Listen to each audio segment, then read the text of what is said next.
ಯುದ್ಧಗಳು. ನೋಡಿ, ಯಾವಾಗ ಇಲ್ಲಿ ಇಸ್ರೇಲ್ ರಚನೆ ಆಯಿತು ಅಥವಾ ಸ್ಥಾಪನೆ ಆಯಿತು, ತಕ್ಷಣವೇ ಈ ಅರಬ್ ದೇಶಗಳು ಈ ಇಸ್ರೇಲ್ ಮೇಲೆ ದಾಳಿ ಮಾಡ್ತವೆ. ಯಾಕಂದ್ರೆ ನೋಡಿ, ಇಲ್ಲಿ ಈ ಪ್ರದೇಶ ಏನಿದೆಯಲ್ಲ, ಇದು ಮೂಲತಃ ಪ್ಯಾಲೆಸ್ಟೈನ್ ಪ್ರದೇಶ. ಈ ಪ್ಯಾಲೆಸ್ಟೈನ್ ಅನ್ನೋ ದೇಶ ಆ ಸಮಯದಲ್ಲಿ ಇರಲಿಲ್ಲ.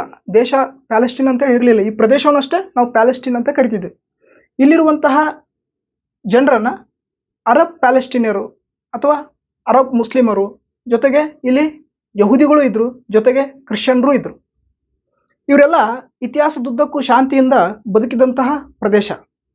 ಯಾವಾಗ ಆಟೋಮನ್ ಟರ್ಕರನ್ನ ಸೋಲಿಸಿ ಬ್ರಿಟಿಷರು ಇದನ್ನು ವಶಪಡಿಸಿಕೊಳ್ತಾರೋ, ಆಗ ಇಲ್ಲಿ ಇಸ್ರೇಲ್ ದೇಶ ರಚನೆಯ ಕೂಗು ಕೇಳಿಬರುತ್ತೆ.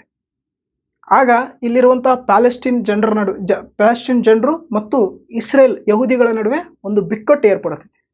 ಈ ಬಿಕ್ಕಟ್ಟು ಏರ್ಪಟ್ಟಾಗ ವಿಶ್ವಸಂಸ್ಥೆ ಮಧ್ಯಪ್ರವೇಶ ಮಾಡುತ್ತೆ. ಯಾಕಂದ್ರೆ ಆಲ್ರೆಡಿ ವಿಶ್ವಸಂಸ್ಥೆ ರಚನೆ ಆಗಿರುತ್ತೆ. 19